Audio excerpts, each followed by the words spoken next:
And we live. Welcome back to another episode of Kingdom Cast. We are here for season number 6.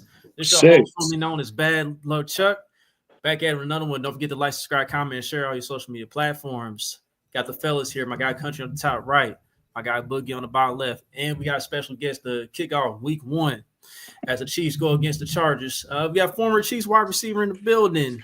Everybody knows him. Patrick's right-hand man. Shout out to Gehrig Dieter, man. Gehrig Dieter, welcome to your first appearance on Kingdom Cast. How you doing, man? I'm doing great. You guys good? Football season starting. Everybody happy? We can't complain right now, man. We good, brother. I was thinking about this, man. They flew 16 hours to Brazil. Ooh, I ain't flying over 2 or 3 hours, bro. My anxiety is 2 hours? How do you even? Yeah, bro. My anxiety is crazy. My leg will start shaking like 2 hours into it. Yeah. I'm gonna start James. That was a crazy. I didn't realize it was that far. And then they said I think they were sitting on the tarmac for a few hours before, and then it's another 11 or 12 hours there. So they were in the plane for 13 hours, I think, which is too damn long. But they're all good. They're all seasoned vets, most of them at least, and they'll be all right. Most of them were in first class, so you can stretch out and be comfortable, and you got all the food and everything you need. So I was just going to say, I didn't think they 12-hour flight is the same as our 12-hour flight. Yeah, I mean, it used to. Chiefs were one team that didn't do first class for the players for a minute. Like when I was there, I don't think we were first. Nobody was first class when I was there. We were all in the back. So I think it was a change once those NFLPA report cards came out. They kind of switched it up a little bit and at least put some of the older guys in first class, some of the linemen, get those guys stretched out. Most of the smaller guys didn't really care. But if you're on a plane for 13 hours, you probably want to be stretched out and get comfortable because it's going to be a big adjustment period once you get off that plane. Yeah, when you 6'2", 300 pounds. Yeah, it's gotta be rough on the offensive lineman for sure. Did they update? They updated the training room recently, didn't they? Yeah, I saw some design. I seen a video. I think I was seeing a video the other day that Clark Hunt was like, "Yeah, I'm tired of y'all talking about me." Yeah, they were. I think there's a lot of things that they can do to just the practice facility in general. It's cool because it's old and it's there's a lot of history in it, but there's a lot of things where just resource-wise as a player that you want that they just don't have. So it's good to see that they're making those improvements. I think it's well-deserved, one, and I think it's much needed. I think there's a lot of things, like I said, on the training room side where if you want a hyperbaric chamber, if you want all the recovery tools that are necessary at the highest level and they don't have it and you have to go elsewhere, that's when it becomes an issue, in my opinion. The bells and whistles, the players lounge, you're not really there. You don't have too much downtime during the day when you're up at the facility. You're either in the locker room or in meetings. So the time that you do spend at the facility, you're not really just chilling. There's I'd say an hour within the 7-8 hour day that you're up there that you might just be hanging out, and that's more than likely in the locker room or getting treatment. So you saying you didn't have a White House like Michael Irvin? No. Let's do it here, man. Hey, did you watch the Shannon Sharp Michael Irvin interview? I've seen clips. First of all, Michael Irvin is hilarious, but the things that he got away with in Dallas should be studied and documented and filmed because they was tripping. They was really tripping on the sidelines during Miami games is pretty funny. That dude's yeah. Oh my goodness. He's pure energy. He's like Willie Gay. Like how Willie Gay was just always going. Oh yeah. Or how we felt like Willie Gay was just always hype and going. Michael Irvin's like that, man. He's like what, 50, 60 years old is Michael Irvin. He's gotta be like 55, right? Or something like that, right? Yeah, he got to be close. I mean, him and Shannon Sharp gotta be close in age. Yeah, it was like two uncles having a conversation at the barbecue. It was like crazy. Yeah. So, Dieter, man, I want to ask you this question. It's a very, very important question. In that AFC Championship game, didn't Edelman touch that ball? It felt like it. Yeah, I mean, that's something I watch it like at least once a year at some point, or I'll see the clip, and it's hard for me not to say he touched it. I mean, everything looks like it. Yeah, his thumb moved. Just the moment in that game that it happens like that, and it's so fast, and it's a boom, boom, 1 centimeter one way, one on the other, and you just don't really know what happened. But in my opinion, he touched it. We did get the ball back like the next play or 2 plays after. Yeah. So it all worked out. But yeah, that was definitely one. I would say the biggest moment of my Chiefs career was probably that play. So really cool for me to be in that situation, be in that game, play a lot in that game, watching it back. I think, yeah, I was Tyreek's basically direct backup. So anytime he got tired, I was in on offense. So I was watching that game a few months ago and didn't realize I was in offense like probably 10 or 11 snaps. So like that year was a lot of fun for me because I was actually playing a lot and playing consistent. And that's the one thing in the NFL. If you're not playing consistent, it's really hard. I mean, the league is hard in itself, but if you're like on up and down on P squad and trying to get in there on games, no matter what you do in practice, it's just different in the game. So that was probably my most memorable year of my career for sure. How was that locker room in halftime? Because we were getting handled pretty convincingly. Yeah. And then y'all came out in the second half, and it was like a totally different thing. Yeah. I think that's what great leadership does. Obviously, that was the last year of Justin Houston and all those guys. So being around that team that year, obviously, Pat was the leader, being in his first year at quarterback. And then obviously we leaned on Kels and some of the older offensive linemen. But Coach Reed is as level-headed as they come. So everybody stays calm, doing your job. Everybody knew that we would make plays at some point. It's just kind of when those plays are going to be made and who's going to step up. I remember Sammy Watkins had an awesome game. He made a lot of plays late in that game to put us over the edge. And then, yeah, it's unfortunate how it ended. That was one of the, most fun games outside the Bills game that I was ever part of. So, it's cool to look back and know you win against Tom Brady in his prime. To go to the Super Bowl obviously would have been cool to win that game, but that moment, those games, something you remember forever. And speaking of that, like, how do you feel walking out? Is there like a new confidence, like when you walking out, like, yeah, man, we lost, but we took them to the wire. Like we should have won this game. Yeah, you know what I'm saying? Yeah, no doubt. I mean, I think when you look at it, yeah, I think it gives you complete confidence that you know you can win those games. For us, in those moments, we were a young offensive group. I mean, there was not too many veterans on the skill side. So I think we all kind of grew up together within that 5-year period that I was there. It was basically the same skill guys for that full 5 years. And yeah, when you get that close and you taste it and you know that 1 or 2 plays can get you over that hump, it just kind of it makes you more hungry to grind in the off season, to figure out what we can do to make those minor adjustments to win those types of games. And obviously you look in the next year, the moves that Beach made, the team made on the defensive side, adding some really cool leadership and veteran guys that have been there, done that, were top players in their position, Honey Badger, Hitch, all those guys. It was a lot of fun for me to be a part of just that team. Like those guys on the defensive side brought a new energy. Frank Clark, I remember him first practice, no pads. He's going crazy, dogging Eric Fisher in practice with no pads, calling out Pat in practice. Like it was insane. Like you weren't used to that type of intensity. So it felt like that was like what was missing on the defensive side the previous year. Just when you get a bunch of older veterans that have been there, done that, not, I won't say the hunger, but that intensity, kind of that dog mentality, you just have to find it. And Frank was one of those guys that he lived that life. Like he was a real life dog and brought it on the field, and everybody got energy from that one practice. Okay. So people talk about culture and these guys changed the culture. Tyron came in and changed the culture. As somebody that was in the locker room, how does that feel? Like when you look around and you say, yo, it's different in here, man. Like, is it like a feeling, or is it like a game or something? Like, what happened where you looked around and said, yo, it's different in here?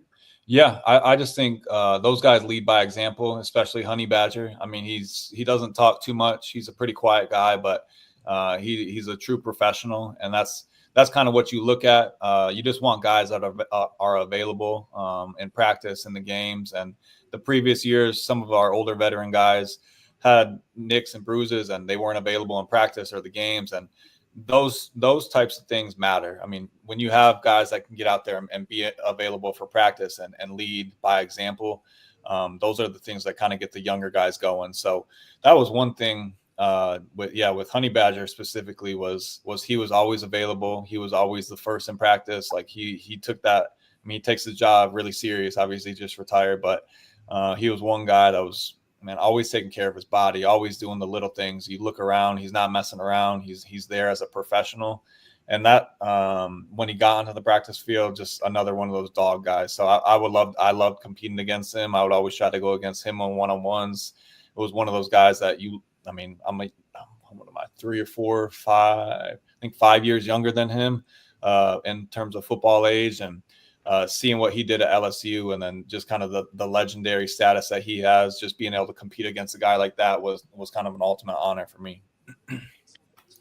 Okay, so let's rewind it back just a little bit here, because before we had the success and finally hosted the AFC Championship game that year in 2019, let's go back to your very first year in 2018 when you first got to the Chiefs. How did it feel? Just having to be in that role of just being a practice squad player and, just constantly preparing just every week until you finally get the call to actually be on the 53-man roster and contribute. Yeah. First year, just being undrafted. My goal was just stick around however I could. So when I made practice squad, I was super happy about it. Super pumped up. We had a relatively young receiving group that year, like Albert Wilson, Chris Conley, Tyreek, DeMarcus.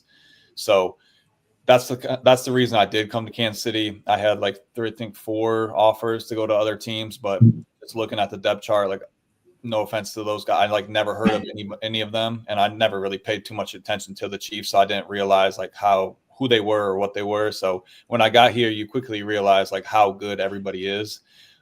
So being able to kind of sit back and just kind of learn how to practice, but practice against a lot of great players, Marcus Peters, Darrelle Revis, Terrence Mitchell, there was a lot of really good DBs that I got to go against every single day. And it just kind of prepared me for what it is that you have to be good at to really just stick around to play in the NFL, to make plays. So that first year, it was all learning. Obviously we had Pat on the P squad, or as the P squad quarterback, running the scout team cards. So that was a lot of fun. It opened up. They were a lot more lenient on who he needs to throw to. My last few years being on P squad, they circle somebody. So it's not as fun as a scout team guy when you're running a route and you're not going to get the ball. With Pat, everybody was available. So it was whoever can get open, whoever can make a play. So that year was a lot of fun. I mean, we had a lot of success in practice. And like I said, going against those DBs that I went against, you just realize what it takes to just be out there at the end of the day. There's a lot of guys that are faster, bigger, stronger, but there's a lot that goes into playing receiver. You have to think on your feet and be ready in every situation. And I got a lot of different looks that year, which was great for me. So it was fun. And then obviously going into year 2, once you kind of taste what it is that P Squad is about, and you go into year 2, you have high expectations for yourself. I wanted to compete for a starting job, whatever that is, if it's special teams, receiver, no matter what. And I think that wasn't Tyreek's in trouble year. This is the year after 2018. Going in that just off season, just had a lot of momentum, took the summer serious, made a lot of plays during OTAs and put myself in a good situation. I think I started on P Squad that second year too. But then I think when Kareem got in trouble, they brought me up for the rest of the season. So I got to play, I think 8 games or something like that. First ever game was against the Raiders in the college, or at the baseball stadium, which was a lot of cool things happened that game for me. Jordy Nelson was like an idol for me, so I got to compete against him. Got a cool picture with him after the game. Pat overthrew me for a touchdown in that game. Taking shots already. There's a lot of cool things for the first game that happened. So it was the second year, and then obviously you make the 53, and the feelings of just kind of getting brought up. You don't know what that feels like until it happens. And I mean, it's every kid's dream to play in the NFL. So that being called up, I think the week before was that Monday night game when we played the Rams. It was that crazy high scoring game. My favorite game. Yeah, I was game stuff. Yeah, that was supposed to be my first ever game. Man, he was hurt. I think they had him test out. I want to say it was his foot or ankle before the game, and he said he was good. And so I didn't get to play. And then like one snap into the game, I think he caught the first pass of the game, like a little quick screen. It ran out of bounds and he didn't play another snap. So that was supposed to be my first ever game, was that Monday night versus the Rams, which would have been sick. But, there was a lot of things happen for a reason, and got brought up the next game. And from there it was just kind of up and down on P Squad for the rest of the 5 years that I was on the Chiefs. But a lot of cool things. Never take any of those moments for granted. Like I said, a lot of people don't realize how good guys are in the NFL. I think you hear comparisons to like NBA, G League guys. It's like, nah, these are the best guys like from their colleges. They're just not as good as the top guys in the league. So it's the same thing with P Squad. There's a lot of talent. The NFL is about opportunity, different roles, different positions. And when you got guys that are Hall of Famers in front of you, it's tough to kind of stick out. And that was the case for myself. So who was the first guy that took you under their wing? You first got to the Chiefs. Yeah, I would say Albert Wilson was really cool. He was kind of felt like the old soul in the room. Chris Conley was great. Our room was really a lot of fun. I mean, we had guys, we were all relatively in the same age. So same with Pat, like we all kind of hung out together outside the building, and we grew great relationships. And I think that's why the Chiefs are what they are right now, is those relationships outside the building. Everybody really enjoys just being around each other. And I don't think that's the case with a lot of teams. I mean, we'd have a lot of guys come in and out the doors, and they find it crazy that we're all hanging out outside of the facility. So that was one thing we always loved to do, was do random things in town, Top Golf, chicken and pickle, you name it. We were going to dinners. Our first year, I mean, Alex Smith was QB, and I got invited to all the quarterback dinner. So I kind of experienced like what that relationship building is outside the facility. And from there, the next year, Pat took that over, and we just kind of put a twist on it, just because all of us were young and we wanted to do something outside of just sit down and eat dinner. So did a lot of activities and bonded, and those relationships, like I said, those things grow, and it grows on the field. You see the chemistry that Pat and Kelsey have now. Those guys are always together on the outside. So it was the same thing with Tyreek. We were all hanging out, all doing everything together, and you can't build the relationships that those guys have inside the walls. It's you gotta really enjoy being around them, and that's something that was the case for us. You talk about the P Squad, and I don't think we ever had. I don't know if we had a P Squad guy on here, but what is the mentality of a P Squad guy when you wake up and go in the building every day? Are you going in with, today might be the day that I get called up, that I get pulled up, somebody might get hurt, God forbid somebody get hurt, but dude, what's your mentality when you go to the building every day? Yeah, it's a little bit of everything.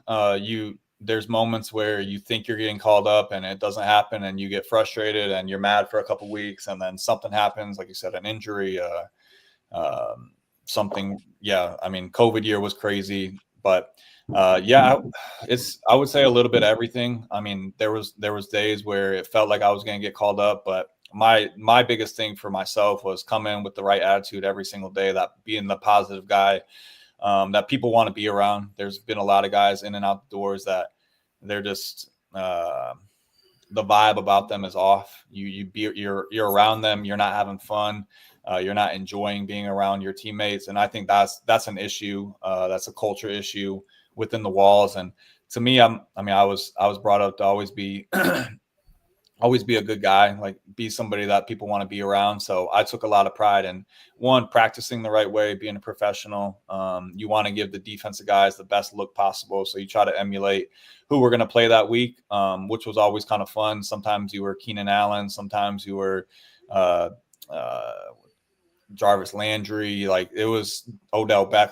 There's a lot of guys that you try to emulate and try to be like and try to give the best look. So that was the number one thing, was just be available for our defensive guys. And then there's times when you're called in to run a few plays on offense. So just take full advantage of knowing what to do when you're out there. That's Coach Reid's biggest thing. And as a P squad guy, myself, I have to know every position on offense. So being able to just be available if somebody needs a breather, like, coach, I'm ready to go in, put me in, I'm not going to mess up. So I took a lot of pride in that. And then just practicing the right way, like taking care of your teammates, not overdoing it. I think there's a fine line between, like, these guys just came off a game. Like, I can't go 110% speed on a Tuesday afternoon. Like, these guys just played a game, so it wouldn't be fair if I'm playing full speed. They're not. So there's fine things like that. But at the same time, try to improve. Just pick something that you can do. If it's throw extra with the quarterback. I mean, me and Pat threw, almost every Sunday before the games. Like, we would go hang out at the facility and throw. So, and same thing with the quarterbacks the following, basically the whole time I was, all 5 years, I would find whatever the practice squad quarterback would be, and we would go throw on our off days or throw before the game just to get those reps that we weren't getting in practice, just if we did get called up. And chances are, if you did get called up, it was going to be on special teams. So for special teams, same thing. You can go a little bit harder in practice on special teams, because that's what they're really going to get in the game, is guys that go full speed. So again, just practicing the right way. There was times, Super Bowl, I think I was supposed to get called up. I think when we played the Bucks, I think Beach had a conversation with me about, like, I'm getting called up unless something crazy happens. And I think it was a linebacker, like, not broke his leg, but like dislocated something. I want to say it was Willie Gay. Somebody like dislocated their like tibia or something like that on like a random walkthrough. So I didn't get to be called up in for the Super Bowl. So that was like the one that stung the most, was just because I was going to be actually active for the Super Bowl. So that one hurt. There's been a few times where somebody gets hurt, or just guys weren't playing well and you thought you would get an opportunity and didn't happen. But again, stay positive. There's frustration times, but at the same time, you're there on P Squad for a reason. Like, you gotta be the guy that they can lean on to do things the right way. Yeah. To be fair though, I forgot everything about the Tampa Bay Super Bowl. I'm sorry. That was a rough. I don't know what one was worse, that one or last year. They were both pretty bad. Yeah, I want to forget about this one that just happened too. Bug, you got something for Gehrig? Well, I want to ask you to fast forward a little bit, since you are a receiver. Mm-hmm. What do you think about Xavier Worthy this year? Since year 2 in this system, they always say Andy Reid's system is hard for receivers. So just give me some. What do you think about your second year being in the system, and what you think about Xavier Worthy this season? Yeah, I think last year, obviously, he kind of got thrown in the fire with Rashee Rice's injury. So I think he handled that really well. He made a lot of plays late in the year, but going into year 2 in Coach Reid's offense, you just feel much more comfortable. You don't have to think as much. And he's a really smart dude that can pick up the offense really fast. I remember coaching him in rookie minicamp, and he's busting out the huddle, getting lined up. And that's one thing that I think people take for granted, is just getting lined up and knowing the plays. So he's done a really awesome job of just knowing what to do and playing at a high level. Obviously, he's got all the talent in the world. He's probably one of the fastest guys in the NFL, if not the fastest. So it's going to be fun to watch what he can do this year. I wish Rashee Rice was still. I wish he wasn't suspended, because I think those two opposite sides of each other causes a lot of headaches for defense. But we'll see game 1.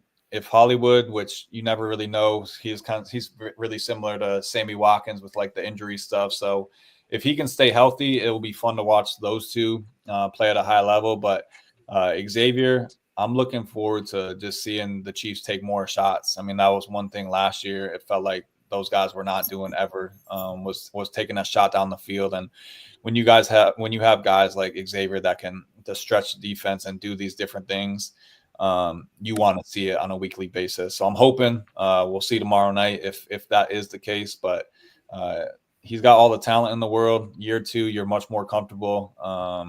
you don't have to think as much, and I think coaches trust you more. So I think we'll see him get pretty active early on, and from there, hopefully everything else opens up. But I mean, he's got to be the number one guy for us for the first 6 weeks. So we'll see what happens.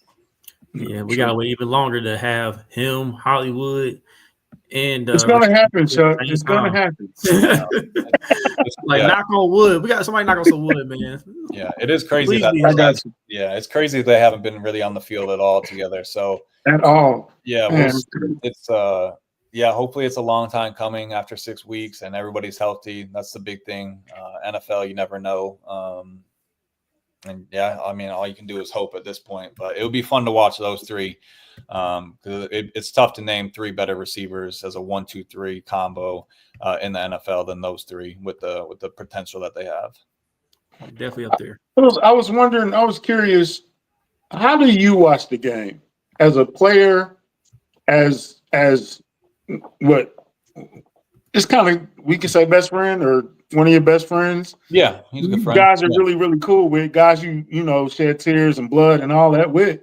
How do you watch the game? Do you watch it and be like, Pat, that was on you, bro? Or yeah. No, are you being fair with it, or yeah, you definitely. I'm definitely like the fair type of guy. Whatever, like I'm not necessarily a Chiefs fan. I root for them just because I still have buddies on the team. Obviously, with some of those guys still being there, there's not many of them left. So just take full advantage of just rooting for your friends to have success. Obviously, they've had all the success in the world on and off the field the last 5 years. So it's been fun to watch them. But yeah, I mean, I get into the games. I'm a diehard Yankees fan. So I'm like diehard into Yankee stuff.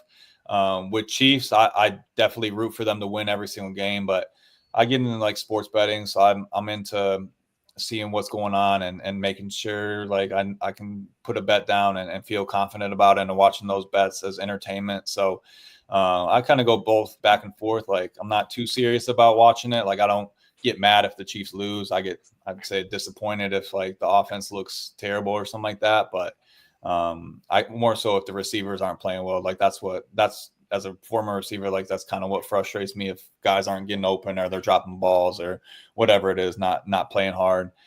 Those types of things I look at, but I'd say I'm pretty normal as a football watcher. So when you watching it, you were paying attention to the receivers? Are you the ball being snapped, the quarterback, what? Yeah, a little bit of everything. Kind of just depends on who's out on the field. I still notice. I feel like I know like 50% of the plays still that happened during the game, and kind of can see it happening as it like kind of before the snap, just based off alignments and stuff. But I follow the ball for the most part. Like if I notice like a receiver or Kelsey might have a certain route, I'll watch them. But for the most part, I'll follow the ball. Yeah, I like entertainment. So as much as I can get big plays happening or something cool happening, like that's what I'm about.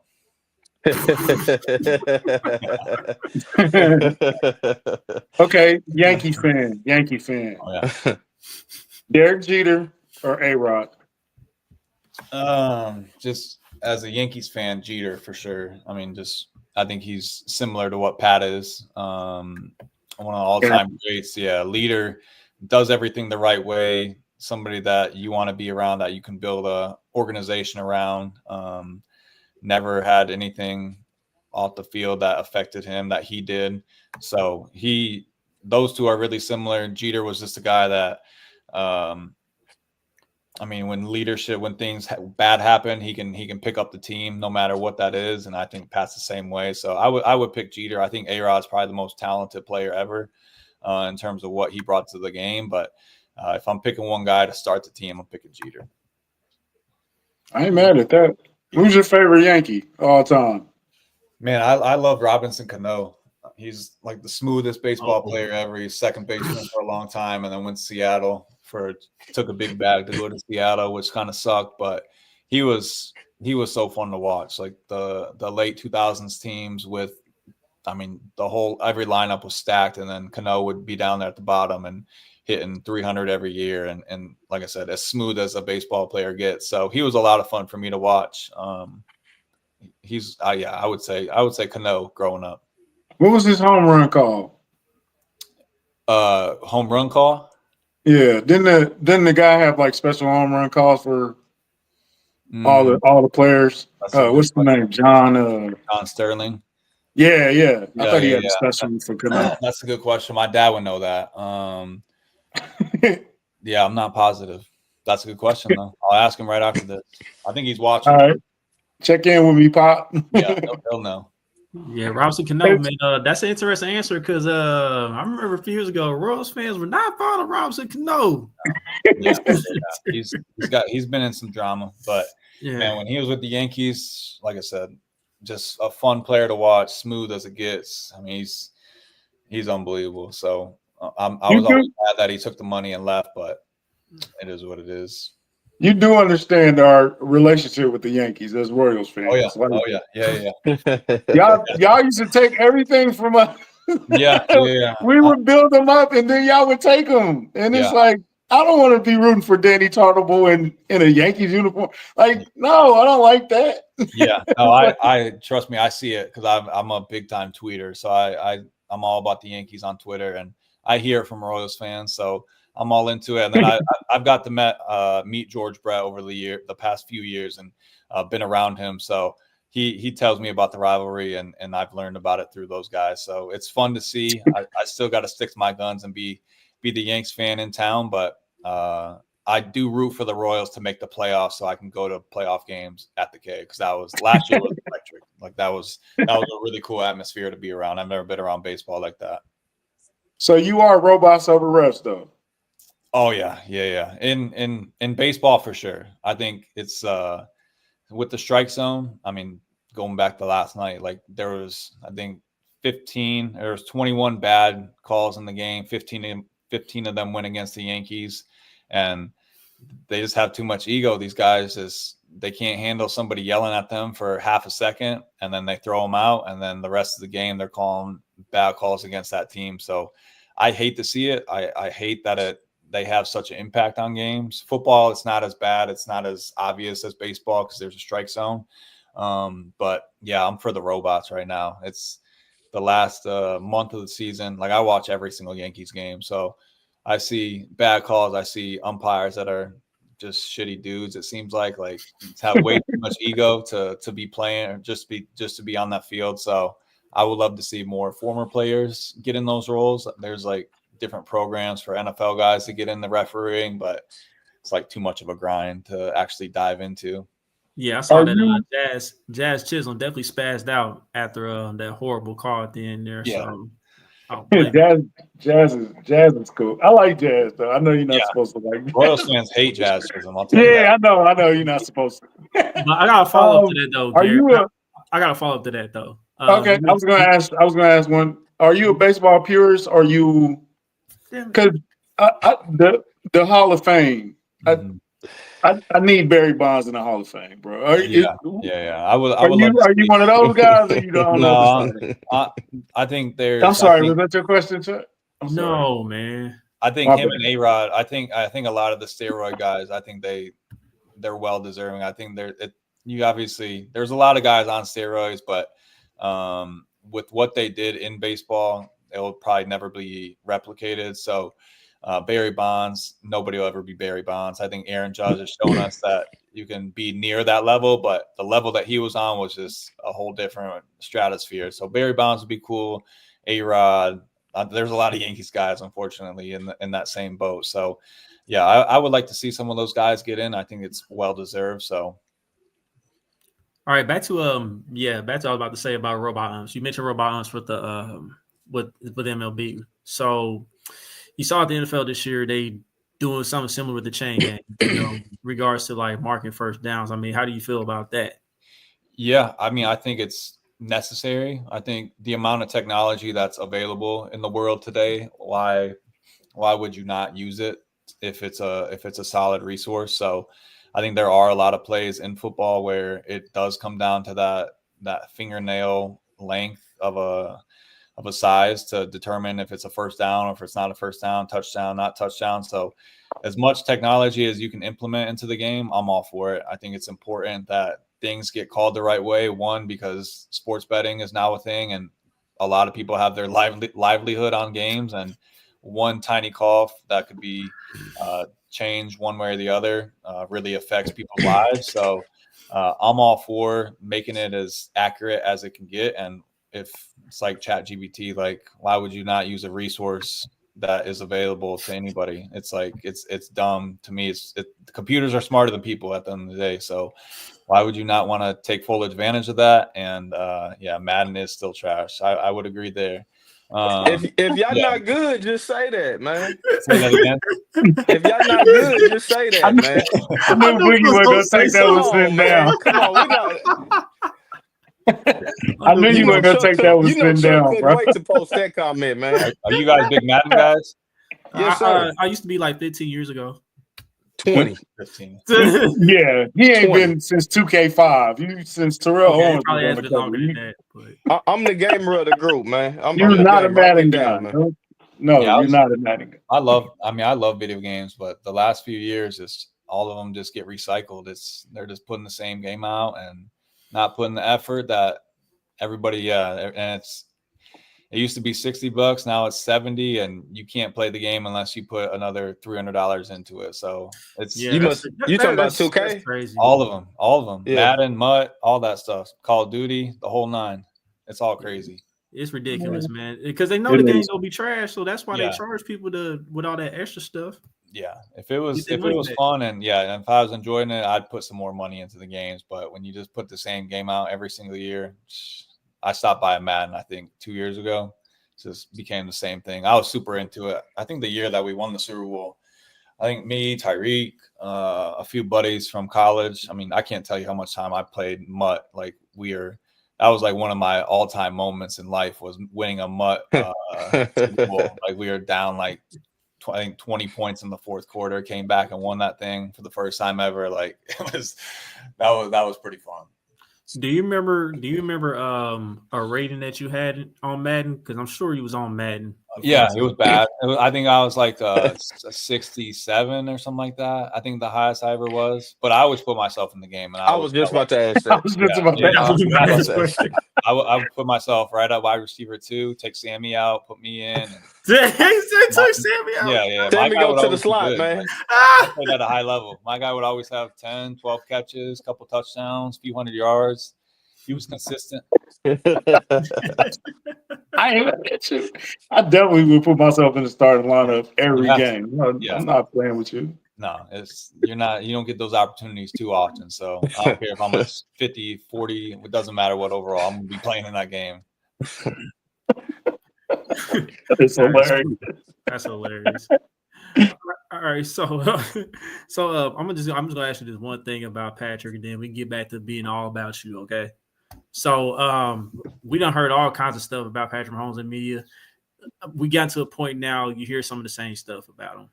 So like, if you're able to, you give us one thing that nobody has said on television that we don't know about Patrick. One thing. Yeah, it's you guys asked this earlier too. I'm trying to think of like something that would be like newsworthy that's actually fun to think about. Honestly, we want his attention, but we don't want his attention. Yeah. Right. I mean, everything's out about that guy. I mean, he's as normal as it gets for being who he is. I remember our first year we would go hoop at this random park in Leawood. I think it was like right by the Leawood dog park. Like we would be in there hooping against all these random people. So that first year was a lot of fun for me because he wasn't as well known as he kind of became once he became the starter and couldn't really do anything in town. So we did a lot of things that first off season together outside the building where we could just do it and not have to worry about security or just now it's paparazzi, but just crazy fans, the whole nine. But yeah, honestly, trying to think of something fun for you guys, but he's pretty normal. Like he's not anything crazy, like not anything too like funny or anything, but just a normal dude. Who was better on the sticks between you and Patrick? Me. Yeah, me. Because they say he's pretty good, though. Of course, he's gonna say himself. Yeah, he's good at everything. Like there's not really like anything that he's not good at. Good at duty, good at Madden. I take that back. He wasn't good at Madden. I think he like like some guys are too smart football wise that they can't play the game because the game's not real. Like you got to figure out the plays that actually work, and you can't read defenses. You just got to know what works and what doesn't. He overthought it, but duty was a lot of fun with him. Like we would grind duty. We still do every now and again once the season starts and guys have a little bit more time to waste. But he's pretty damn good at everything he does. I definitely remember that first year when he was a bit accessible at the time because he wasn't starting or anything. And like there was a video of him like hooping and it went viral and everything. And then that's when Brett Beach immediately cut it off. Yeah. No more. Yeah, I think we were up at Lifetime that day. It was like me, Tyreek, him.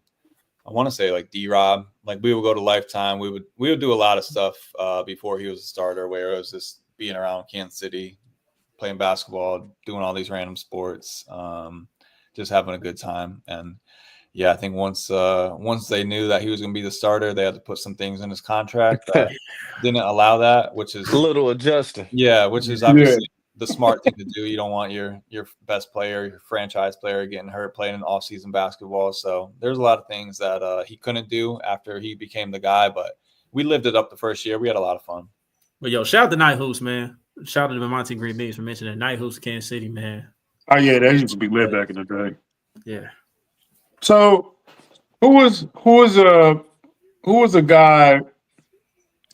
funniest teammate you had? Funniest. I always thought Chris Jones was super funny. I wasn't like he's offensive guys and defensive guys aren't really around each other too much, so you get glimpses of it. I always thought Tyreek was pretty funny. I'm trying to think of a outlier.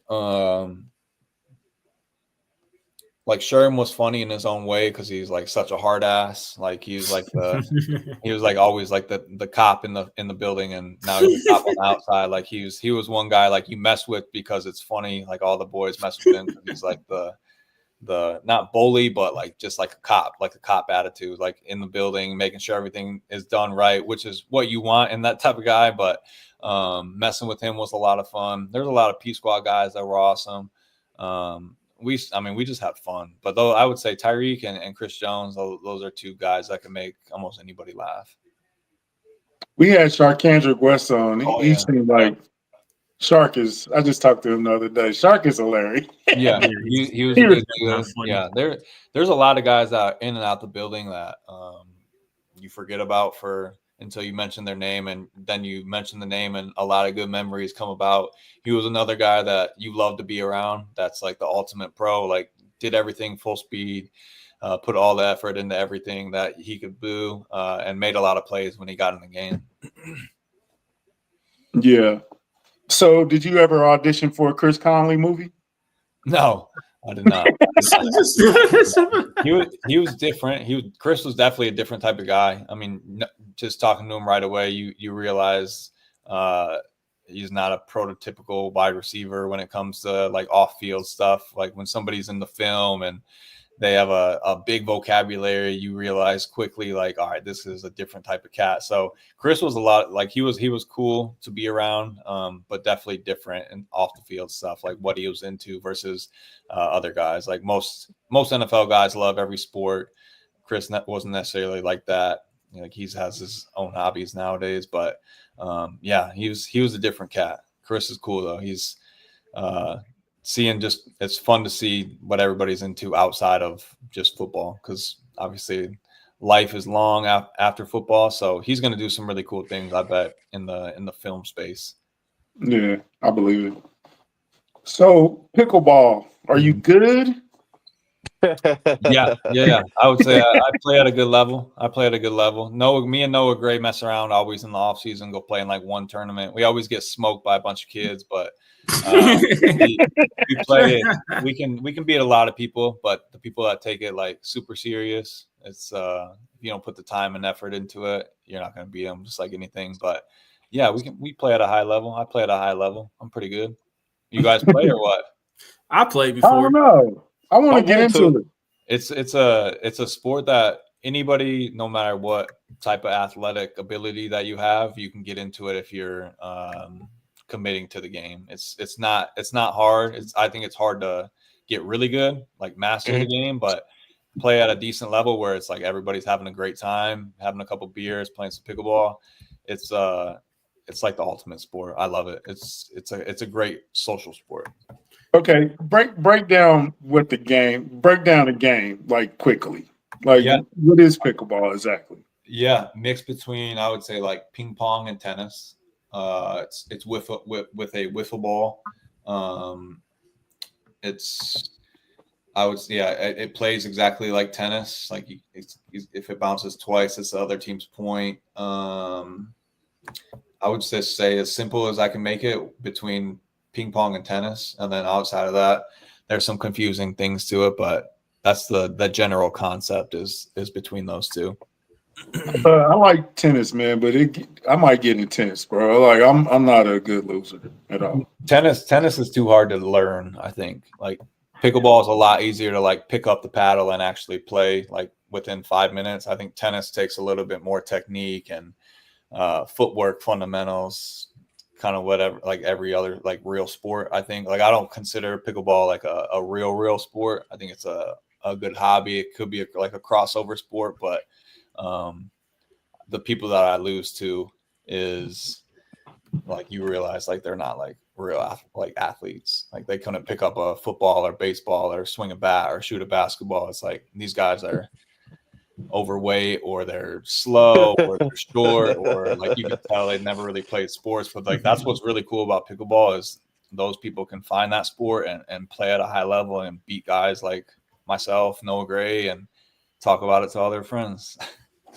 Yeah, absolutely. Man, I met Noah Gray at St. Joe this year, and it was like a diabetic kid. Like he has diabetes, right? Yep.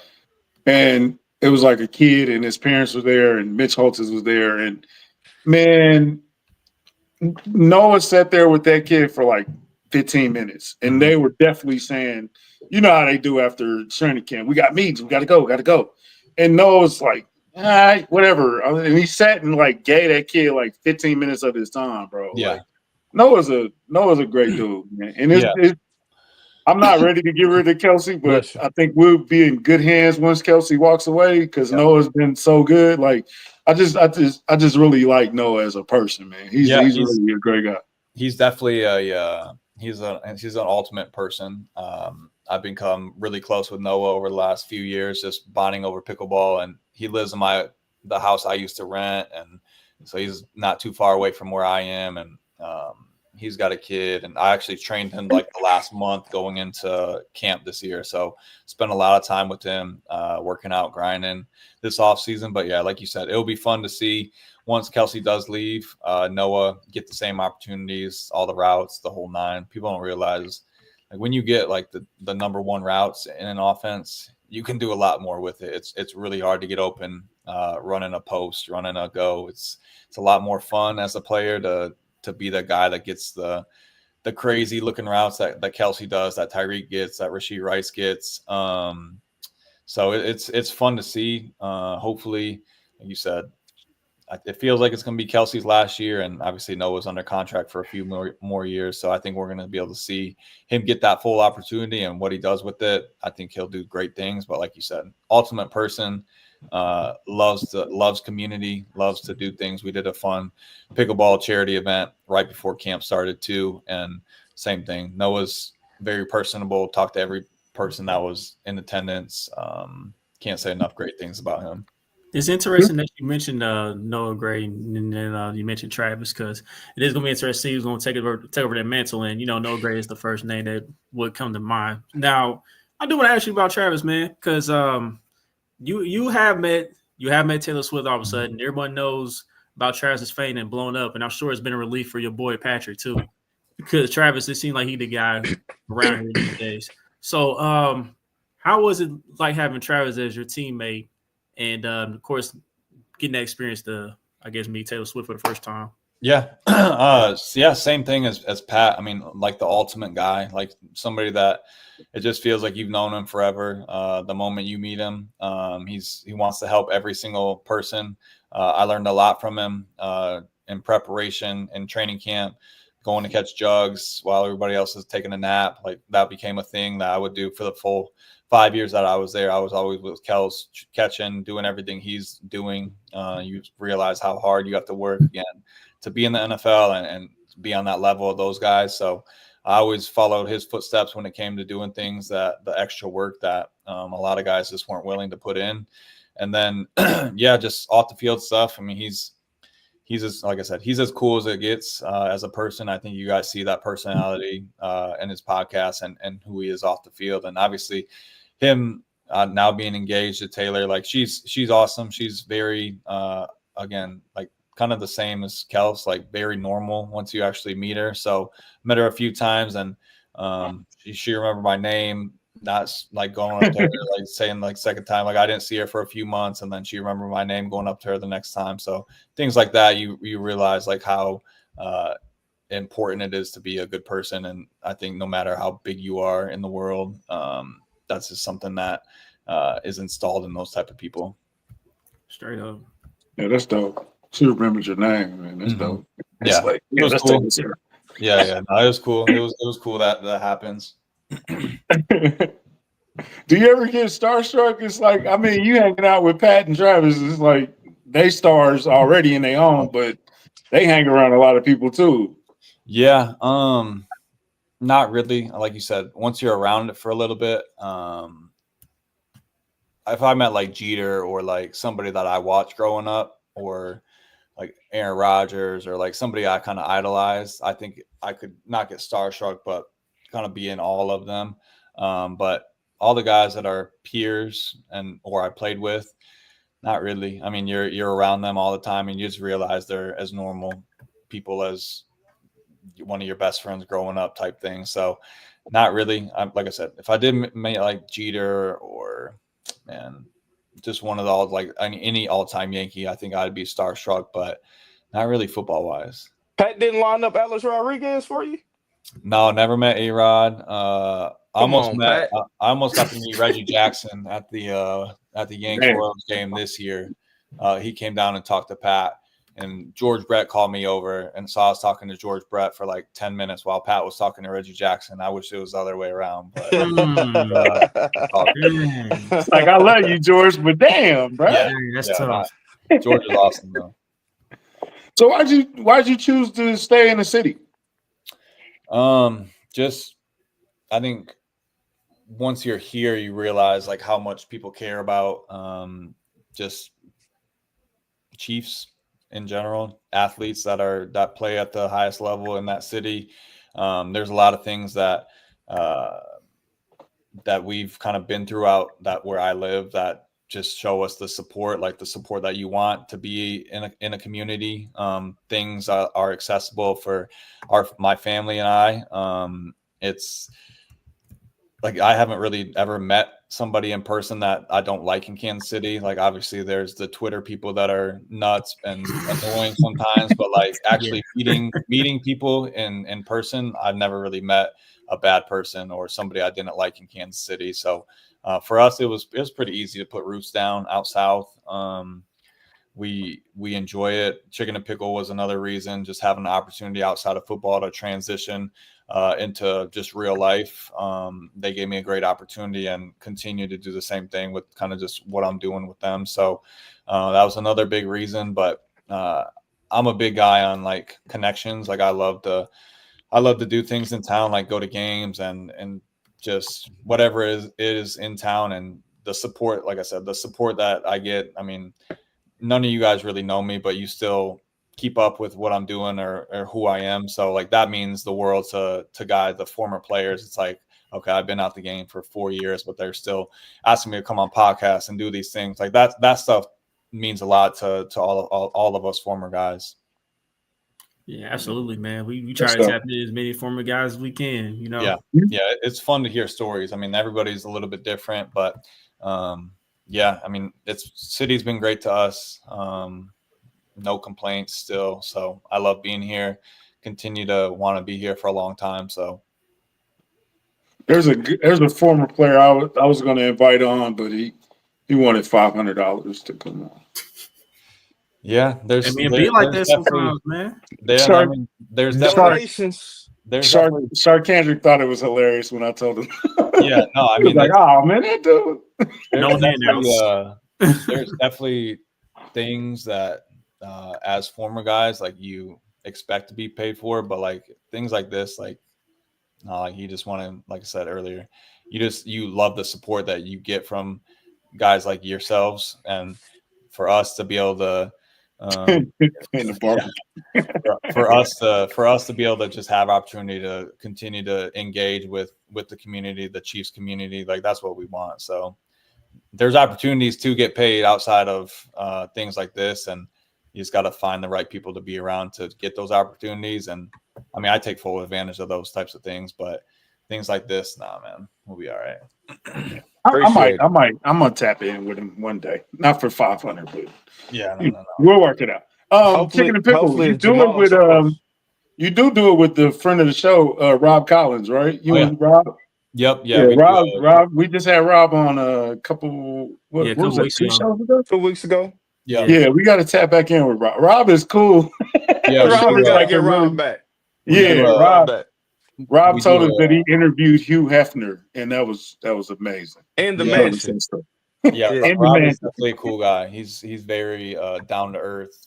He's a great interview person. He's a great interviewer. Knows what to ask and how to come about things. But we do that Kansas City Huddle show together at Chicken and Pickle, which is a lot of fun. Get some of the current guys out there and host them for 30 minutes. Hop on a live show, and very similar to what this is, kind of that podcast feel where it's get the guy comfortable, have a fun conversation, not too serious, and just get guys integrated with the community. It's a live show, so there's 75 to 100 people at each show, and I'll get you guys out for the next one. They're a lot of fun to be at. The vibes are good at Chicken and Pickle always, so it's just fun to be around those types of things. And Rob being an ultimate professional, it's fun to be around that guy too.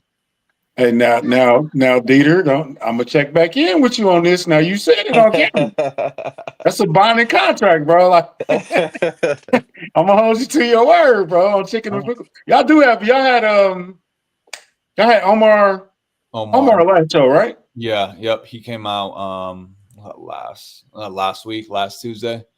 So I think next week is the what's his last name? The kid from Oregon, the linebacker, Bassa. Yeah. Is it Bassa or Bassa? Bassa. I think it's Bassa. Okay. Yeah, he's nice. Yeah, I think he's gonna be nice. Yeah, he's supposed to come out next Tuesday up in North KC. So if you guys are available, I'll be up there for it. I think it's at I want to say 7:00. Yeah, we might have to go check that out. Yeah, they're fun to be around. Like I said, it's just it's fun to get out and be around Chiefs fans in a different environment. And Chicken and Pickle, like I said, always a good vibe. So you still doing 8-10 with Sherm? Yep. Yeah. Every Thursday. Yep.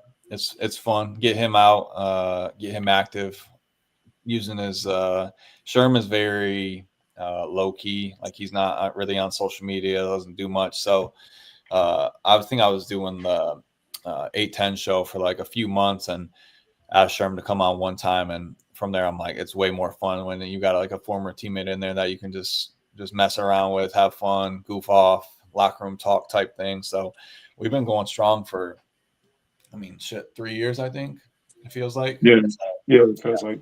Yeah, SSJ, Steven's awesome. Like, the crew that we work with there is a lot of fun to be around. So something we still enjoy to do every Thursday morning, wake up, do something. And man, those shows are pretty big. Like, there's a lot of people, Chiefs fans love Steven St. John. So yeah, he's a good dude though. Yeah, we bank at the Kansas City Credit Union together. I love it. I ran into him like, Steven St. John. Yeah. Like, hey, what's up? He's cool. Yeah, we gotta get Steven St. John on the show one day. Yeah, I'll plug you guys in. Bro. Good deal. Sherman, Anthony Sherman. What's the wildest outfit he showed up to St. Joe in? Was it the race car outfit? Race car was a lot of planning. I always thought the wrestling singlet was funny. That was funny. Yeah, the wrestling singlet was good. Man, Sherm. Yeah, I would say wrestling singlet. I think the NASCAR one was a little bit more on the plan side, but the wrestling singlet to me is like, if I took a picture of Sherm and just needed to describe who he is, like I would send everybody that one picture. A wrestling singlet. Yeah. Oh yeah. Yeah. He can pull it off. I couldn't pull it off. No, it takes a special person. That's for damn sure. Country, not a chance. Not a chance. Please no. I'm definitely not all. Yeah, pulling up the chicken and pickle like that, man. I've been trying to get him to do a charity tournament and play in the singlet, so it hasn't happened yet. I've been pushing for that for a few years, so it'll happen one of these days. Yeah, coming for you, dog. Y'all been working together for 3 years, man, doing stuff. Yeah, he'll you. He'll do something. I'm pulling up to that chicken and pickle show, definitely. Yeah. He'll make it happen one of these days. Man, so like this year, we got a great team. It was disappointing last year. Did you watch the franchise or not the franchise, the Kingdom ESPN show or? No. Oh, okay. I've seen all the clips and have a good feel for what it is. Yeah. You got the inside scoop. You don't need to watch all that stuff. Yeah, that's like the quarterback and all the other shows that kind of have come out since I've been gone. I just haven't got into them. I feel you. I got young kids. I got young daughters. So like TV, I'm watching the Yankees or I'm K-pop. watching one of their shows. Yeah. Yeah. What's that K-pop show on Netflix? Oh man, that's what he knows about it. Yeah, it's on. Yeah. I don't have much time. Yeah, I don't get much time just to sit and watch. So if I'm sitting and watching, I'm usually watching Yanks. So, but yeah, I gotta watch Lilo and Stitch. Yeah, for what that is.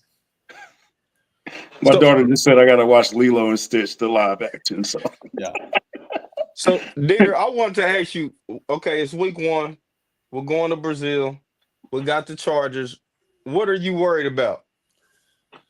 We kind of talked about on the radio today. I would say like concerns, I think, would be like the left side of the line. I just think being young guys, you don't know until live bullets are going. And then I think corner outside of Trent, like who's going to step up and be that number 2 guy. I think Christian Fulton, I know they paid him a lot of money to come here and do something special. So just between those two sides, those would be my biggest concerns. I mean, I think I always forget how to say his name, the left guard, but I think he played well in the last season. Yeah, whatever you say. King Sumo. What is calling that? King Sumo. Kingsley. Yeah, we just call him Kingsley over here. Yeah. They I would say he obviously played really well in that last preseason game, but you don't necessarily know what that's going to look like or how that's going to translate over into just regular season. So I think those would be the big question marks. Okay. One more question, not to cut you off, Chuck. No, go ahead. Now, what does the Chargers do that scares you the most now?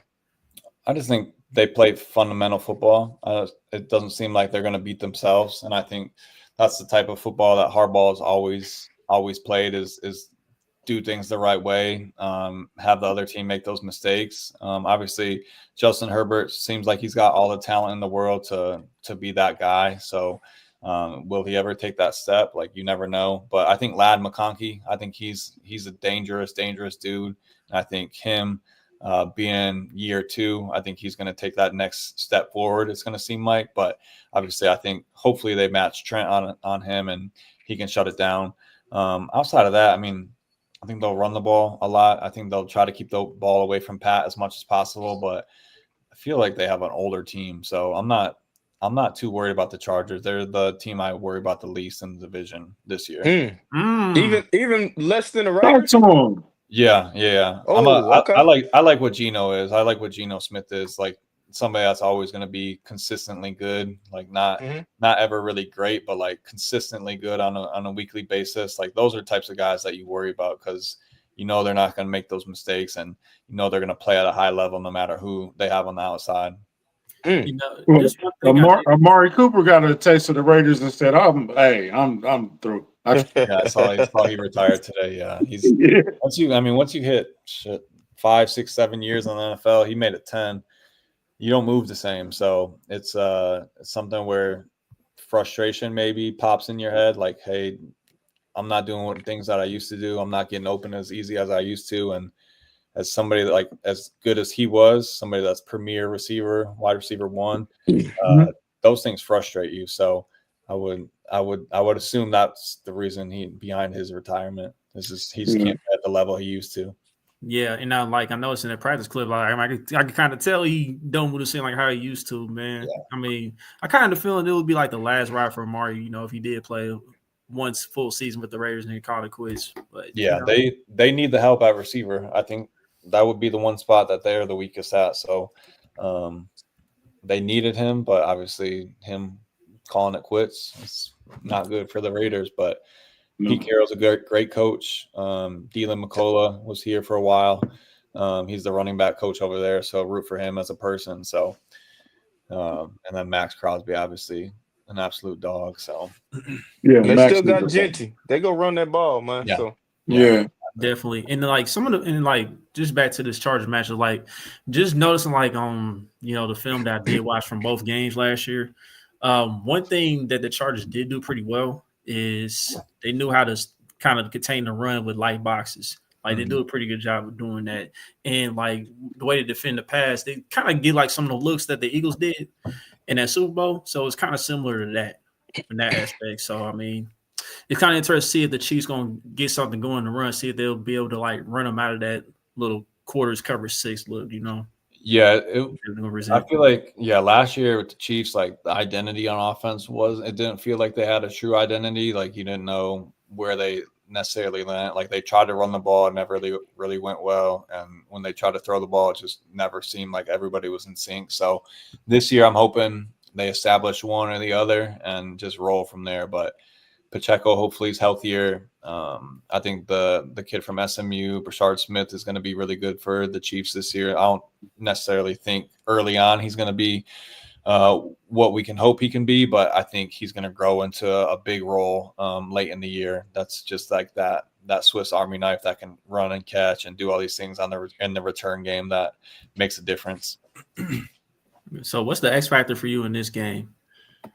This game, I think Kels. I think every time we play the Chargers, it seems like he does something really big. So just seeing how he was moving in that last preseason game, I have a lot of high expectations for him. I think last year it felt like a down year for him, and I think this year, he's gonna, if it is his last season, I think he's gonna end it right. I think he's gonna be. I think I predicted 1,100 yards. I think 7 or 8 touchdowns this year. So I expect him to have a big role, especially early on when Rashid's not there, to control the middle, to make catches, to get upfield, get 10, 15 yards a pop, just be that guy that Pat can trust and to get open in those crucial moments when he's one-on-one against Derwin James. So that's going to be fun to watch. I think that's the premier matchup, those two guys going against each other. That's one of the best safeties in the game versus the best tight end in the game. So it'll be fun to watch that.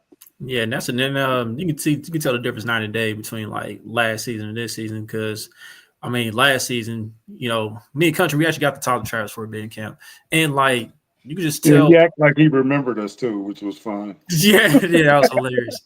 But you can just tell the difference, man. The way Travis moved, man. It just looked like Travis was handling a lot on his plate last offseason, and this offseason, he hit the ground running, and he looked like he back to what he was 2-3 years ago. Yeah, it's as you get older, nobody can move how they used to when they're in their prime. So for him, I think I saw a clip of him talking to all the tight ends at the tight end U. It's once you know how to move your body in certain positions and get out of those breaks efficiently, that's when you're going to be the best at an older age. So, I think he's the perfect example of following that game plan for who he is and what he's going to be going into this season. And I think the Chiefs need him to be that guy for the first 6 weeks. I think obviously Xavier is going to be the guy on the outside, but you got to have somebody on the inside that you can just move the chains, get those crucial third down catches, move those sticks, and just be consistent. and at the same time bust a couple catches for 40, 30, like make some big gash plays that keeps the offensive momentum moving. I'm glad you mentioned tight end university. I'm glad you mentioned that because I just want you to make this comparison or like critique his, him teaching and instructing the younger guys in the room. So like, has he gotten better to you in comparison to the first year as far as like, teaching guys and stuff? Because I remember the first year. Kels? Yeah, Kels. Yeah, I think once you do it more, like I can compare it to like me coaching rookie minicamp. I did it 2 years ago for the first time and not doing any coaching before. It's like anything. The more you do it, the more you get comfortable, the more you feel like yourself out there. So I think you guys saw that last clip of him talking from tight end U. It's the same thing. Once you get some reps of actually talking in front of your peers or coaching people, like I coach kids on the side, it's like now I feel like a well-oiled machine because I've done it so many times and just feel comfortable with my messaging and how I'm going about it. And same thing with him and coaching and any coaching. First year, it's really hard for guys if you've never done it or just if you're around new guys because they don't know your personality. They don't know how you act. So I think just getting those overall vibes about a person can show you a lot. And I think coaching, the more you can relate to your guys, the more they're going to actually take from you. So being relatable, obviously he's as relatable as it gets when it comes to football. So he looked good in coaching. I don't think he never needs to do it. He's got obviously all the money in the world and all the things that he wants off the field. But if he ever wanted to do it, he would be a great coach. Would you be interested in coaching? I've done the rookie minicamp the last 2 years. I love being around it. I like being around my girls too much to commit to coaching. I think if you get into coaching, there's no 1 foot in, 1 foot out. Like you have to be fully invested into it. And I'm not ready to be around it that much. Like I don't think I guess you guys got a glimpse of how often Coach Reed is at the facility. Same with every other coach. Like those guys live that. So like they never get to see their kids. And that's something I want to be around my kids for a while, at least as they're growing up and be around them and make as much memories as I can. So I'm going to continue to do the rookie camp just to kind of stay relevant around the building and stay in it. But no, I can't commit to it right now. I like my life too much on the outside. I ain't mad at you, bro. Hey, I respect it, man. Yeah. It's like a 24-hour job for real. No, you got young girls too. Literally. Yeah, no, I mean, the coaching life is no joke. I mean, those guys, they miss a lot of memories with their kids, and that's just something I wouldn't want to sacrifice at this time.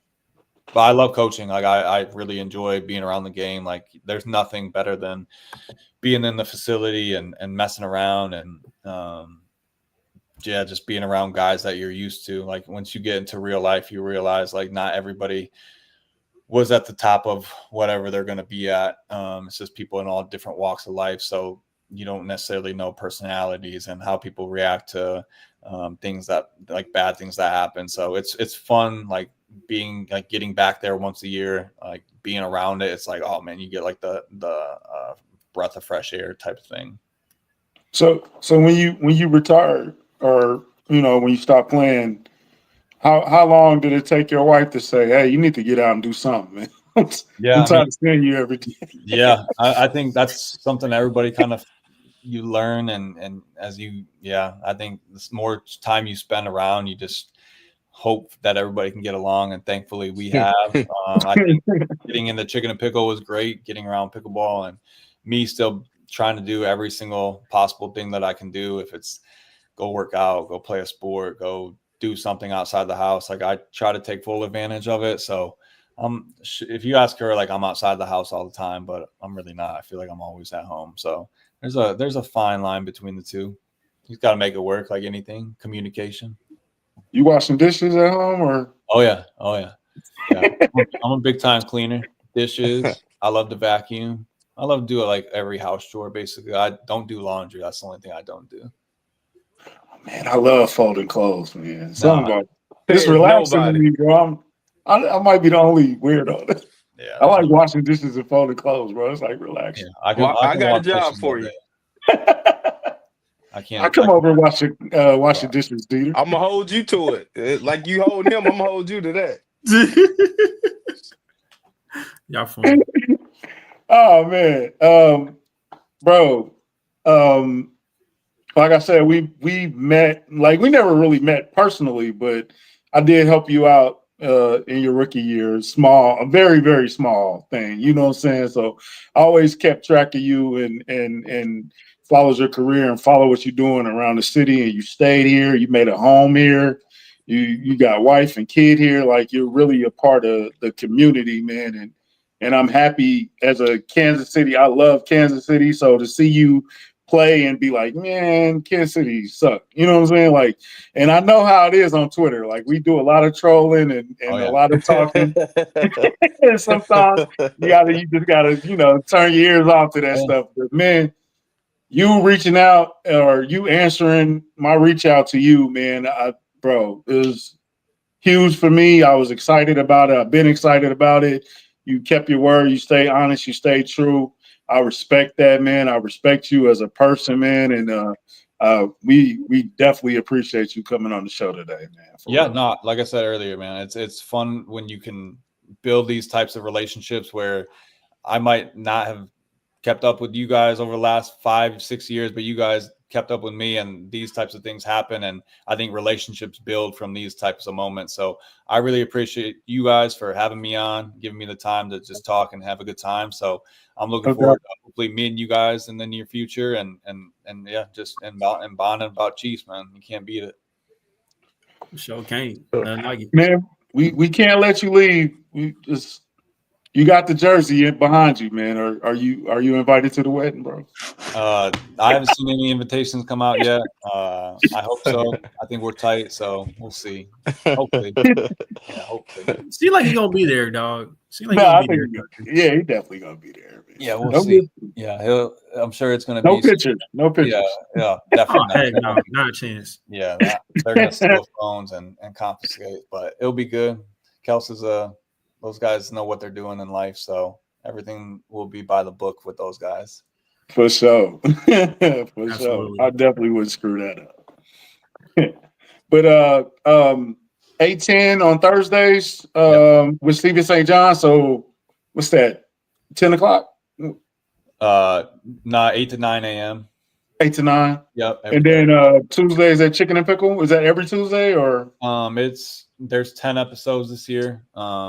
I'll send you a link to the schedule, but it's kind of sporadic. Yeah, it's kind of backloaded, to be honest. But there is an episode next Tuesday at Chicken and Pickle. Starts at 7 o'clock. So those things run about 30 minutes. So it'll be a good time. I'll be up there at like 6. So if you guys want to pull up, more than happy to host you and take care of you guys. For sure, man. I appreciate that. Shout out to Dean. Shout out to our boy Rob Collins, man. I love Rob. We only had like 15 minutes with Rob, but I definitely got to text him tomorrow and tell him that we had you on, and I think we did a great job with you. I love it. You guys are great. Yeah, you guys definitely had fun with you. So, what do you want to do, Chuck? All right. So, one more question before you let you go, man. So, of course, you got the Chiefs winning. I mean, we all got the Chiefs winning here. I mean, so how do you see it playing out? Is it going to be another close battle like per usual, or do the Chiefs put a whooping on them? Yeah, I predicted today. I think it's going to be like a 38-17 type game. Like I think they're just what they were doing that last preseason game with how the offense looked. To me, I think there's going to be a lot of momentum going into this game with doing those same type of thing. So I'm expecting a lot of great things. So hopefully that travel didn't impact that too much, but seems like everybody's in good spirits, and I think Coach Reed will have them ready. I think the Chiefs always start the season off the right way, just with how their offseason's built. So I think good things will happen. Man, I'm with that. 38-17. I'm with that. If we get a blowout, I'm cutting up.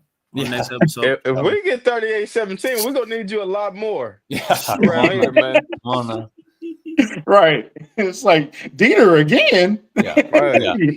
That's what they say every week on the radio. Yeah. All right. So who's your Yankee Mount Rushmore before you go? I'd say Lou Gehrig for sure. I think No doubt. Jeter, and then I would just say Mickey Mantle. I think those That's a good 4. I think you all classic. Yeah, I like what. Who'd you say? I say you went all classic with Mickey Mantle and Babe Ruth. Yeah, I mean, my dad's like a baseball historian, so like if I didn't say those, I'd be in trouble. But I would, yeah, Dieter. I mean, Judge is working his way. He's got to win a championship. Yeah. What's that closer name? Mariano Rivera. Mariano Rivera. Yeah.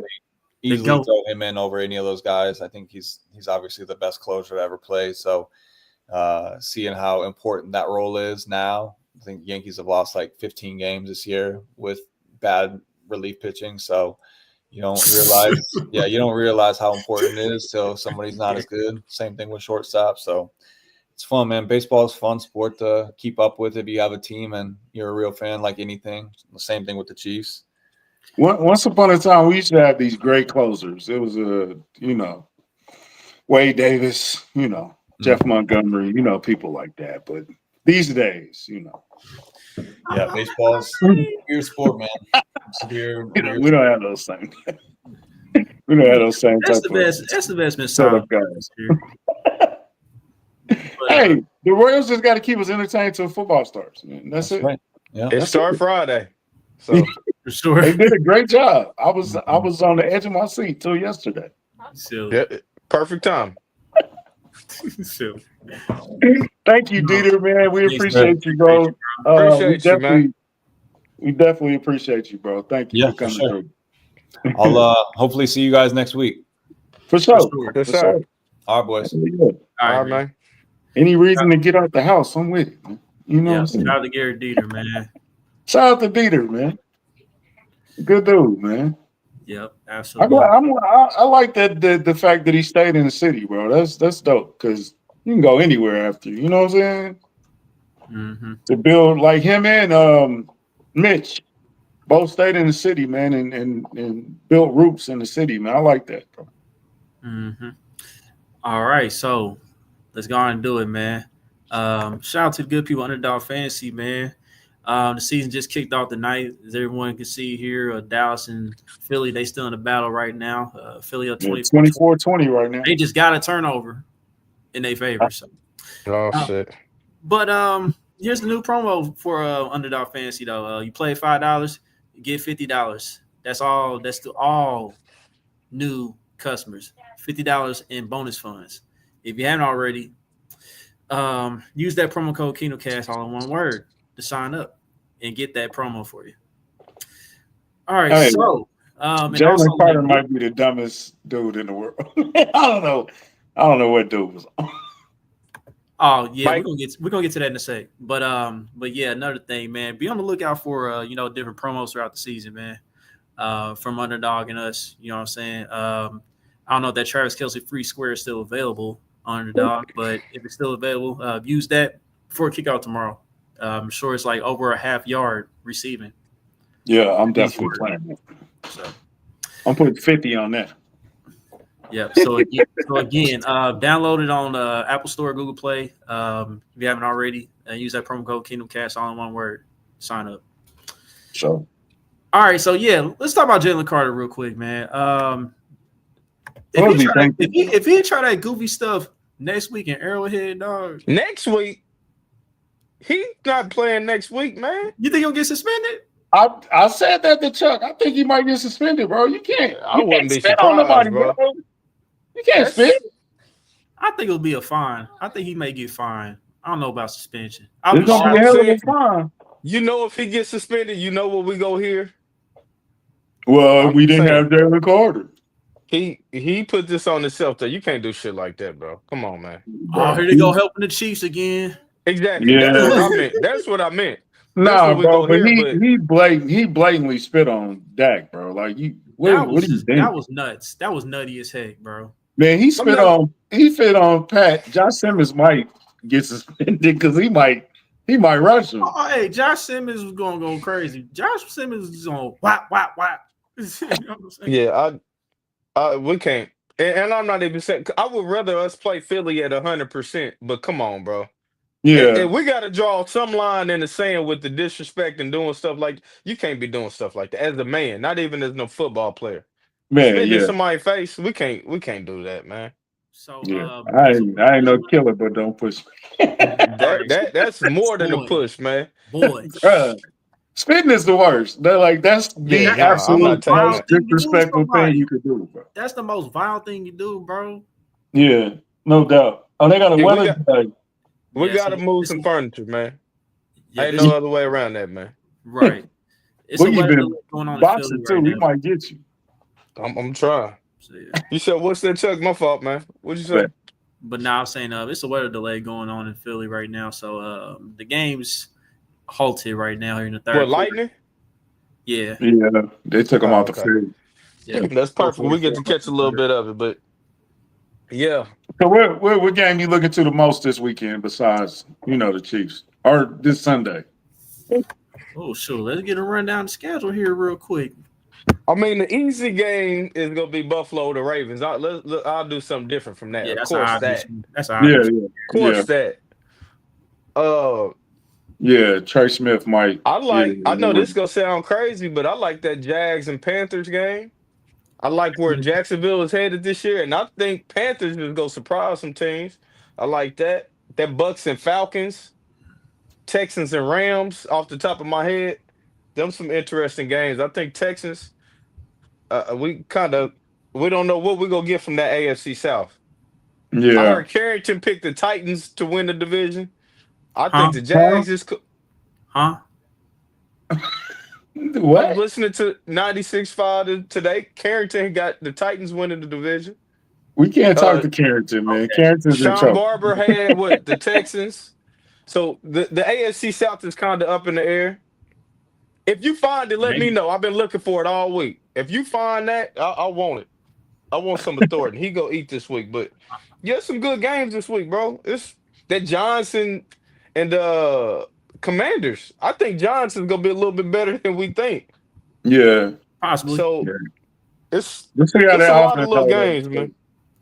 I'll tell you what. Everybody got the Saints. Possibly getting the worst record in the league this year, but it wouldn't shock me if they beat the Cardinals at home. If we won. I wouldn't be shocked either, Chuck. Yeah, I wouldn't be shocked either. Who the Bengals play this week? The Browns. Okay. Flacco got one in him? Man, that game gonna be a bit of a shootout. The Bengals come out slow. They come out the gate slow. Yeah. And our Bengals fans chirping, you know what I'm saying? Like we don't beat the Browns 4 of the last 5 times, but dog. Man, they got Mike Fennell now though. Yeah, but like y'all start out slow though, man. So they got Mike Fennell, bro. He's gonna get some sacks. That's not what he does, man. Like never mind. Like, do you fools listen to music or do you just skim through it? Jesus Christ. I mean, Lions and Packers. Carrington been bugging out. That's man. a good one too. That's a good one too. Man, it's a good slate, man. It's a good little matchup. Carrington be doing that sometimes, man. Like he don't be in his right mind sometimes, man. But I will say in the AFC South, I think it's open. That's the only reason. It's wide open. I think you can make a case for every team, but I can make a case that probably be the worst division in the NFL this year too. So I don't know. Like is Trevor Lawrence gonna play like he should? Right. Is the Texans go? The Texans go take that step to where they up there with those type of teams. I think Cam Ward is underrated, bro. Like I could see him almost getting them to the playoffs. I just can't pick them to make the playoffs, but it's just a lot, man. These first couple of weeks, it's crazy. We don't know who's good. Vegas don't know who's good. Before we get out of here, Chuck, can I get a play for the week? Can I hear something from you? Just from us or from our game? Or any I want to hear something. Chuck, what is Chuck putting his money on? What's a good bet you feeling right now? Oh, man, that's a great question. I mean, Travis Kelce, obviously, for receptions. Keenan Allen on the other side for receptions over. I think they got right there. Keenan at 4, right? Yeah, I think Keenan at 4, earlier. Travis at 5. I want to sneak. You got Keenan hitting 5 catches first game? Yeah, he's the vet on the team. He's familiar with the guys. I mean, he left for like a year, came back, so it ain't gonna take him long to get acclimated. And you know how Keenan does in this against us, yeah, for sure, for sure. Yeah, Okay. he love to step out that DeLorean on us, that time machine. Right.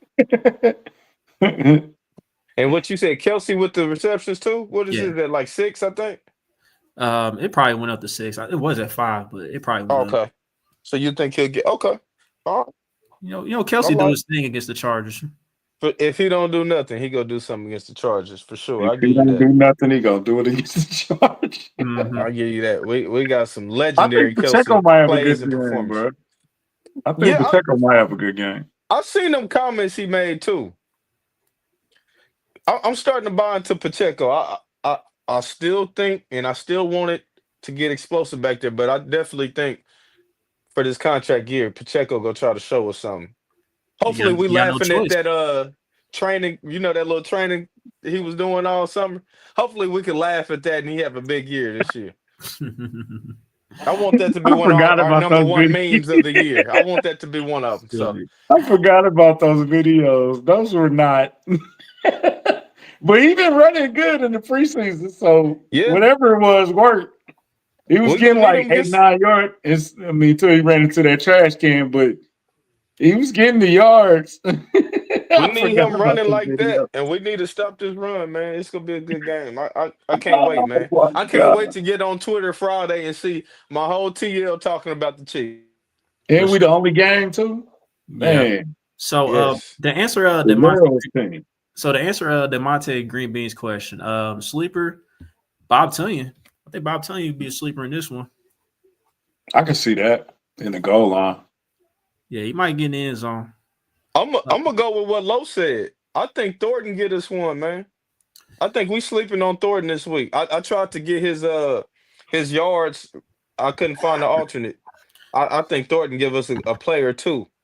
So Blake, I'm glad you asked that question because Mahomes can definitely break a record or two in this matchup tomorrow. So if Mahomes gets 3 touchdown passes, he'll pass Peyton Manning for most touchdown passes by a player in his first 9 seasons. Oh, well, bet that. Well, let's take that bet now then. Okay, there you go, Chuck. I think he gets to 3. And then also another record is he can pass Dan Marino for most regular season passes by a player under the age of 30. So you said passing, like attempts or what? Or yards? Regular season TD passes. Oh, regular season TD. Oh, okay. How many you need for that? So to break Dan Marino's record, let's see here. He won't be 30 till next month, right? Right. This is just the regular season. So if Mahomes, all Mahomes has to do is throw 1 touchdown pass to break that one. Oh yeah, he got that. He got that on the first drive. So Marino and Peyton, we on y'all heels this week. Yeah. Bro, Marino was cold, boy, because he was in the time where they wasn't throwing like that, and he was tearing their ass up. He still got records that's going down.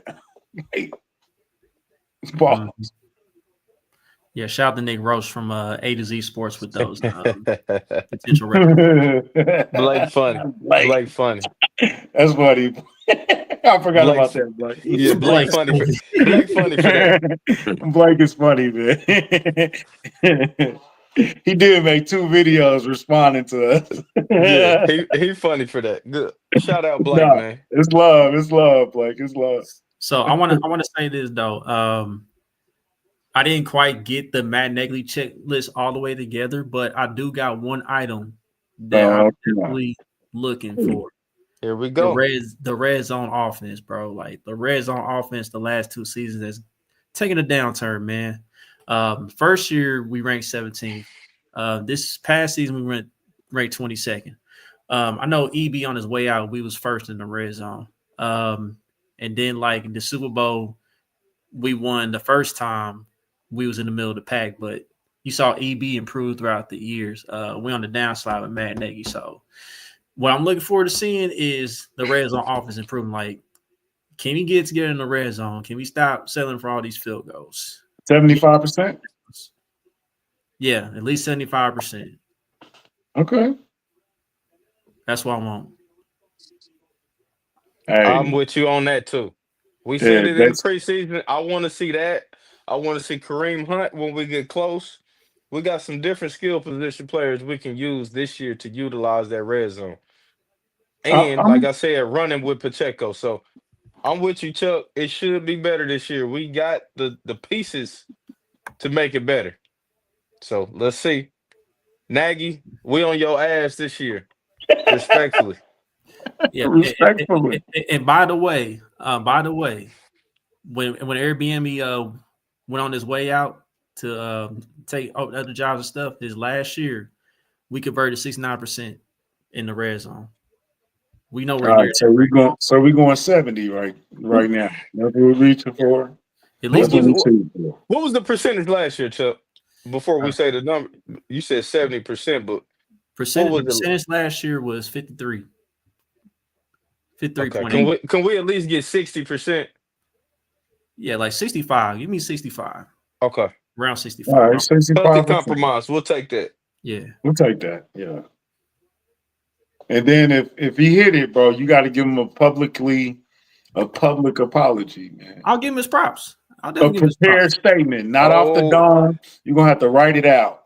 Write it out. He ain't never rooted against the Chiefs so bad. Oh, y'all don't know what y'all just did, boy. Write it out. Is crazy. We get in the red zone. He gonna be like, write it out. Interception. Charger Chuck when we get in the red zone. Nah, that's not. Charger Chuck. I'm not doing that. I want my team to win. But Blake, yeah, man, no more show of passes. Like everybody's on that now. Everybody reading that show of pass. Because that was one of the reasons why we couldn't get it done in the red zone last season, because everybody was keying in on that now. Yeah, you got to do something different with that. That shovel passes, I think shovel pass might be dead. Man. Yeah, and that's when you got to throw that back shoulder fade. You got to trust that back shoulder fade now. I know that's not your thing, Andy, but you've been kind of doing it in the preseason. So, yeah. Just go ahead and translate to the regular season. Don't sleep on Jason Brownlee getting one, man. He might sneak in and get one, man. One of them back shoulder fades, man. Yeah. With these tight ends we got, man, we got options in the red zone, man. We need to. It needs to be 65%, bro. Yeah. Come on, man. And then you got that Tank Kareem Hunt in the backfield, too. Handling the ball. You know what I'm saying? Not shotgun, yeah, Chuck. Please. Come on, Chuck. Not shotgun. Let's just run the ball. We get in the red zone, under center. We ain't got to get too cute. Let's just make this simple for us. My boy said 35-17. I like that, though. That's crazy. Man. But yeah, Del Monte, you mentioned about our own 40-yard line. Man, I do not like the touchback rule. I'm sorry, dog. Like, why are we scooting up to the 35-yard line, bro? Like, the offense already got enough advantages in this current NFL as it is, bro. Like, yeah, you know how it is, man. They get bored and want to change stuff. It's annoying. But still on this rain delay. Yeah, but anything else I want to touch on before we get up out of here? Third quarter, 4:44. It is Beyonce's birthday. Happy birthday, Beyonce. I knew it. I knew we go there. I knew it. What? Happy birthday, Beyonce. It's her 44th birthday. The clock stopped at 4:44. You know, Jay-Z run the whole NFL. I knew it. I was waiting on it. I said, this clock stopped at 4:44. You know, country go. You know, country want to say Jay-Z reference so bad. Yeah, you know, I might talk too much. I'm like Young Thug out here. You know. Shout out to Nas, man. Nas. Shout out to Nas. Yeah, Blake. We talked about Jalen Carter right before he got up in here. Yeah, I think he just gets fined. Everybody else thinks he gets suspended. So I'm saying the game, Blake. So yeah, I can see a game, bro. You can't on the kickoff inaugurals, bro. You can't spit on the quarterback, bro. That's dude, you thinking, dropping the banner, bro. Like, why are you even feeling like that? They celebrating y'all winning this championship, bro. The boy goofy, man. The boy just can't get right. The driver. I mean, this is the same guy in college that Rick got in an accident and somebody got killed. But I don't want to go all that far. Unalive. Sorry, you two. Unalive. Man, it's just why would you even be thinking that, bro? Like I'm like, Bug, like, what happened before the game, bro? Like, why was you on that? I'm gonna go spit in this man's face. Dak might be the nicest guy in the league, and you. Yeah, I say you got to sit, John. Spitting on somebody that's crossing the line, bro. Yeah, Like that's damn near punching somebody. To me, yeah. I'd I rather agree. you punch me with your helmet on than spit on me, bro. yeah, I'd rather every facts. time, bro. Punch me, don't spit on me. Fuck that. Nah. Yeah, but I agree. that dude showed that they're a little rattled, man. And the pressure on him a little bit, bro. That's something different, something going on. And then the other kid was grabbing on the helmet and throwing face mask. It was like, what are y'all on today? Like, Yeah, it's madness. I just don't like the Eagles coach. That's all. Mr. Rogers, Bro crazy. said That's why. That's what I'm spitting on laughing at. He Dak talking is about like Mary spitting fucking on. Mr. Rogers. Come on, man. John on that bullshit. Nah, hey, Dak get a little wild too. We seen them college videos. Dak ain't no angel. He was getting stomped on though in the He was college getting videos. stomped out at the beach. What was Dak on? He wanted to fight at the beach. There's too many girls around to be fighting. Man. I don't know. Dak was a little too turned that day. Yeah, he was. He was off to the Coronas, man. Yeah. But yeah. That's what I'm saying, Carlos. That's that coach, bro. That's that insecurity. That's that, You know Pickens had to be in some. Come on, man. You know what type. So I'm having Omar. He got the ankle. He's still questionable. He practiced, so only one didn't practice was Royal. We should be good. Oh, well, if he's practicing, I think he's playing. Yeah, he practiced. So. Yeah, I think Royal was the only one that didn't fly and didn't practice, so we should be good. Hey, actually, I would look at that field first. If that field don't look good, I'm not playing him.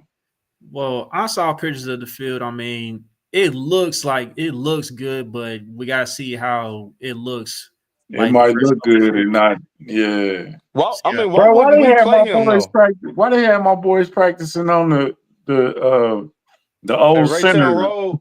Yeah, I seen that. I mean, that was crazy. They had my boys practicing at Ruskin today. That's wild, man. I seen that, man. Hey, it just goes to show how blessed we are here in this country. Just to say that. They had my boys in the hood, bro. I don't know where they was at, bro. It was nasty. All right, man. We all got the Chiefs winning. You got scores? Yeah, I got 27-20 Chiefs. I ain't mad at that. I'm gonna go 21-17. I ain't mad at that. I want to score more than 21 though, but I ain't mad. We're gonna hit that over. I'm in the spread. What's the spread? 45.5, I think. Thank you. 44. Nah. Oh, you talking about the total points? Yeah. He talking about total points. I think Chiefs, we favor about 6, right? Nah, we less than that, bro. I think we got the 3.5 right now. Okay. Yeah, we'll get that. I think we'll cover that. I said 21-17. Yeah, we'll cover that. Okay. We'll cover the spread. Okay, as long as we bring back a Brazilian W, I don't even care. Yeah, so we have -3 right now. The total is 46.5. 46? Oh, yeah. Okay. I feel good about that. I want to put up 30 just to see that look on Chuck's face.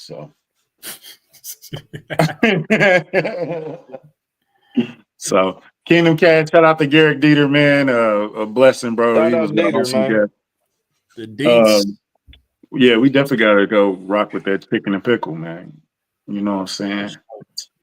So, all right. Boogie, take us out, man. Go Chiefs, man. We get to see Josh Simmons play football tomorrow, guys. Yeah. Yes, sir. Shout out to Josh, man. Shout out to Josh. Our new top flight security. Yes. Of the world, Craig. Of the world. Man, don't forget to like, subscribe, comment, share on social media platforms. Till the next episode, we out, Chiefs Kingdom. 1,500 and nothing, 2K. We coming. Yes, sir. Did you end it or? Oh, okay.